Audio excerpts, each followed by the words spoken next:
There are more than 500 student athletes here at Oklahoma State, and almost every single one has set foot inside this academic center. But now in-person tutoring and meetings are no longer an option. So everyone at the AC has had to adjust to be able to continue to do what they do best, help our student athletes. The Joe and Connie Mitchell Academic Enhancement Center is a bit quieter nowadays.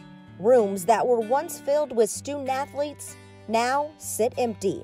Not having the kids here is the biggest. It's just not seeing them. I feel like it's Armageddon. There's no one here. And so just that daily communication that we're having online is not the same as having a student walking in my office every 15 minutes. The 300 to 400 student athletes who visit the AC on a daily basis are now missing out on more than just in-person help with academics. They have so much social interaction in the academic center that they don't consider it just an academic unit. This is where they see their friends. This is where they see the other teammates from other sports.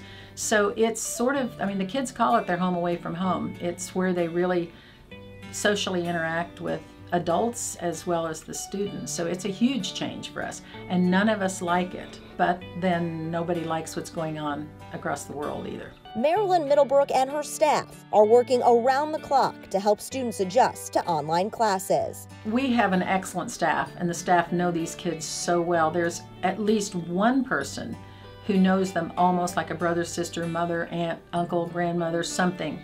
They are very, very close to them. So when we suspicion that someone is having a difficult time adjusting to all this, that person is assigned to work with them, and they talk to them daily. The transition has been hard on many, but it's the international students who Marilyn believes may be having the most difficult time.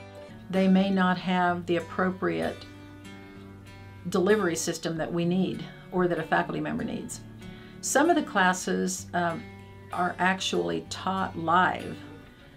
Not many of them, but it might be, for instance, they have a class at 8:30 Monday, Wednesday, Friday. They may have to meet their class at 8:30 Monday, Wednesday, Friday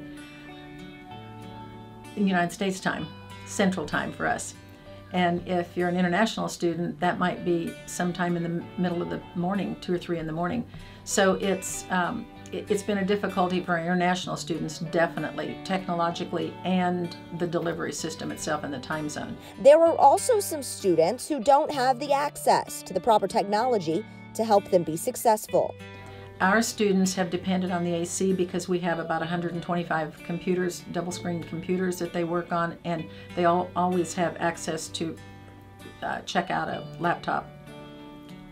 If they don't have that at home, they have to go to a library. Well, if the library is closed, they go to Panera. Well, if Panera is closed, where do they go to get the technology? So that has been an issue with several of our students. Now students are able to use their phones to email in screenshots, FaceTime staff, and access most of the documents they need. And Marilyn says that's been a good solution so far.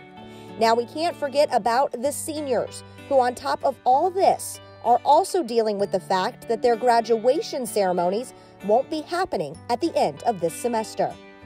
We have a graduation ceremony every December and May for all the seniors, and we can't hold that, and that's the time that's really a great time for the kids. It's just the graduating seniors that are student athletes, and we won't be able to have that. We're trying to plan something virtually so that they can all at least see one another. We don't know how it's going to come about, but we're working on it. It's an emotional upset for them. But what we tell them is, if that's the worst thing that ever happens to you in your life, you're going to have a great life, because a lot of people aren't even alive now to celebrate anything. So they get it. They get it. They're doing well with it.